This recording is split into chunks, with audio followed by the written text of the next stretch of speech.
Welcome back to the off cycle. Continuing on here, I did get the fuel tank pulled out today, and I've got the rear bulkhead cut out, which is really going to make it a lot easier for me to access the bilge and transom and things like that. So I'm not going to immediately put that back in, but I will do the front one. I just finished blasting out all the rest of the foam and everything from the fuel tank, which was a bear to get out.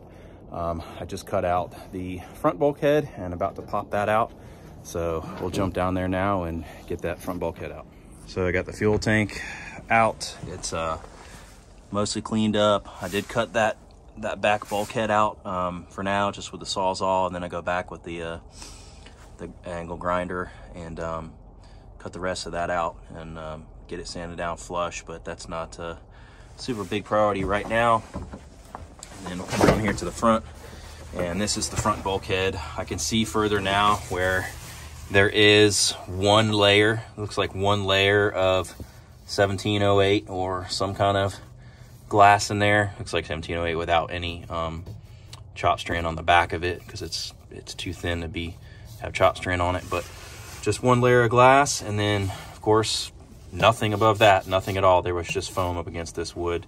And of course, I mean, you got to think too, this is probably saturated with fuel, which would help prevent rot, but it's still rotting out. As soon as you get above this, bam, there's rot. So this up here, even though it's raw, is solid and hard. The back one all up here was rotted because any moisture that gets on top of the fuel tank was running right on top of this bulkhead.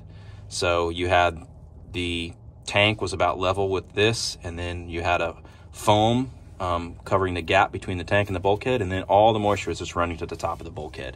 So it just went right down and just rotted out the whole top, and probably just worked its way down. But this one here, you know, if they had just brought the glass up, I mean, Pursuit, how much money are you saving by not just bringing the glass up? Like, just cut your piece, laminate it. You don't even have to bring it out, wrap it over the top. You don't even have to bring it all the way to the edge. Just bring it close enough that your tabbing covers it. I mean, what lazy work, man. Like, how much money could you possibly be saving, or effort could you possibly be saving by not just glassing this thing in all the way?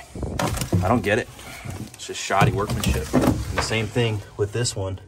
I'm hoping this one is not rotted out as well, and I don't have to cut into that and do that one, but that's be the next thing to check once I get all this out of here. But as you can see, this one, yeah, no dice, completely rotted all the way to the bottom. So yeah, you're in all sealed down here, but as soon as you get moisture absorbing into the wood, gravity takes effect and it just goes down in here, and then it sits. Now it's locked in here. So you can't just partially laminate wood. Like, it's not acceptable. It's embarrassing, really. So I got this foam cleared out. Same story with this one. The front of it, you can see it's glass to here. From here up, it's just freaking gel coat or something, and I can push my finger into it here. So this one also is rotted. So this one will probably have to come out too. It's not nearly as bad as the others, but any bit of rot is just gonna keep going. It's just a disease.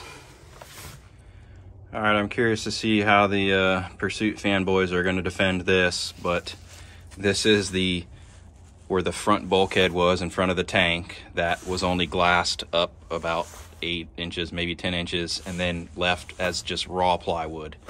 And the front of it had just raw plywood with gel coat sprayed over it. The back of it, just nothing, just foam against raw plywood, and then the fuel tank. And of course, moisture absorbs into the raw wood, and then just goes down and trickles down and rots out the bulkhead, which that's obvious. But on top of that, you have this bulkhead was tied in to the stringer up against the stringer wood to wood, not glassed over and then let's tie a bulkhead in. So all the rot from the exposed plywood the exposed plywood is connected to the friggin' wood on the stringers. And now this side is wet, but it's firm. But this side over here is complete mush. Absolute freaking mush. So there you go. There's your high-end Pursuit boat, quality boat builds. So I've marked all the heavy pitting with yellow and all the holes with red. This thing is roasted, dude. There are some huge holes in here. The only thing keeping this thing from just completely emptying within like 30 minutes or less was the foam up against it. But you see how big some of these holes are. This one was really bad. It's about to be a huge hole. And a lot of these heavily pitted areas, like that probably actually does have a pinhole in it. That's deep as hell. A lot of these heavily pitted areas I could just tap with a screwdriver and they'd probably fall through and become a hole. So ain't no saving this one, man.